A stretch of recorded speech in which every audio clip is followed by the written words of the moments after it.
السلام عليكم ورحمة الله. كي دايرين؟ لاباس عليكم؟ نتمنى يا ربي تكونوا كلكم بخير وعلى خير وبصحة جيدة يا ربي.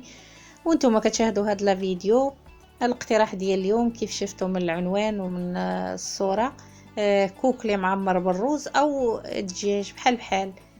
نتمنى يعجبكم هذا الاقتراح ديال اليوم، وندوز مع بعضياتنا المقادير. وطبعا المقادير بسيطة بزاف وكل شيء تقريبا عندنا في الدار. ربما غير الرز متوفر الحمد لله، ولا موجود في الاسواق بكثرة ورخيص الحمد لله. المهم هنا كيف كتشوفوا عندي واحد جوج كوكليات. ديروا على حساب افراد العائلة ديالكم. المهم هذا الكوكلي كان بيت عندي في الترقيدة، انا رقدته من بالليل، غسلته طبعا بالملحة والخل وسميتو سكينجبير وخليته نشوف مزيان، وعاود درت ليه التتبيله ديالو، البزار والثومه والحامض وسميتو شويه البصله محكوكه كتجي هي زوينه فيه، كيتشرب من ديك التوابل كلها، القزبر البهارات السبع كل شيء يعني متبل، وخليته بيت وصافي. وغادي نحشيه بهذا الروز. هذا انا راه سالقاه تقريبا واحد 3 الارباع، يعني بقى لي غير واحد شويه ويطيب مع الكوكلي. خديت واحد 2 كيسان ديال الروز من هذا المقدار، هذا تقريبا واحد الكاس ونص ديال العنبه، كيوزن هذا الكاس هو اللي غادي نحشي به هذا سميتو.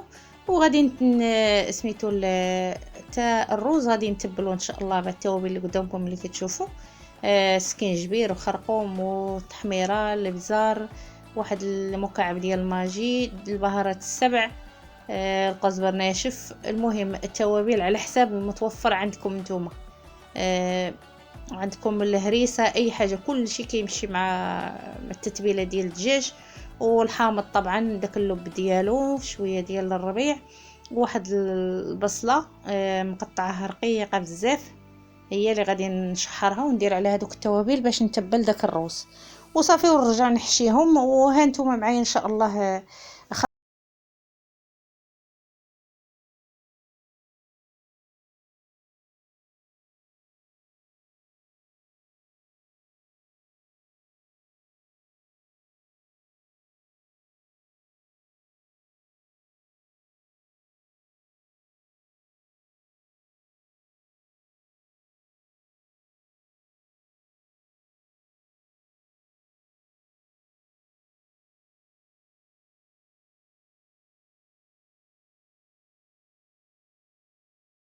هاد سميتها هاد التتبيله وسميتو بالروز، وممكن ديروها حتى بالشعريه الصينيه او بال سميتو الفريك او القمح.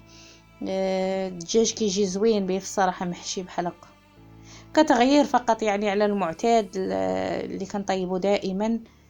نغيروا مره في الدجاج، هادشي ما كان. وانا قسمت معكم غير العشيوه ديالي، ماشي انا عارفه المغربيات كلهم تبارك الله فنانات وكل شيء كيتفنوا في الطبخ الحمد لله. انا كنت قاسم مع المبتدئات او اقتراح. كاين شي وحده كيكون عندها دجاج في الثلاجه، كتكون معارفه كتقول لك عندي دجاج ما عرفت شنو، ولكن كتفرج في الفيديو بحال هكا انا كطرى ليا كنقولها شحال من مره. والله كنكون نتفرج شي فيديو كنقول صافي غنوض ديك الحاجه عندي في الثلاجه غنوض نصايبها. هنا درت شويه ديال الربيع وداك سميتو داك اللب ديال الحامض، هذا الحامض البلدي صغيور بزاف هنا. وكنت دايره معاه حتى الزيتون، هذاك الشيء علاش لونه دار شويه غماق شويه.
ندير سميتها هاد المطيشه مصبره او معلبه. هاد المطيشه الصلصه ديال المطيشه كندير شويه ديال الماء وكنديرها فوق منجل، صدقوني كتخلي اللون ديالو حمر وزوين حتى كيكون في الفران. وكنعاود تاني كنجبد اللاطه وكنعاود تاني نديرو من الفوق، نحط عليه هاد الصلصه. هنا انا جريتها، كنعيا خليها شويه خاطر وكين جريتها. المهم انا كندير هاد القضيه دائما، كتخلي الدجاج كيطلع حمر زوين، ديك جلده كتبان زوينه ومقرمشه، واللون ديالها كتعطي واحد اللون زوين. هانتوما غتشوفوه دابا معايا ملي يخرج من الفران. ها هو كيف كتشوفوا اللون كيجي فن زوين صدقوني، والطعم طعم زوين في الصراحه. بلا ما نشكر لكم صراحه الطعم زوين وكتغيير فقط. وانا متاكده الوليدات غادي يعجبهم ياكلوا الرز بحال هكا. ونتمنى يا ربي هذا الاقتراح يعجبكم، واللي وصل معايا حتى لهنا ما تنسانيش من اللايك، واللي ما مشتركش في القناه يشترك معايا في القناه. وكنقول للمتتبعين اللي دائما متابعين الجديد ديالي شكرا لكم،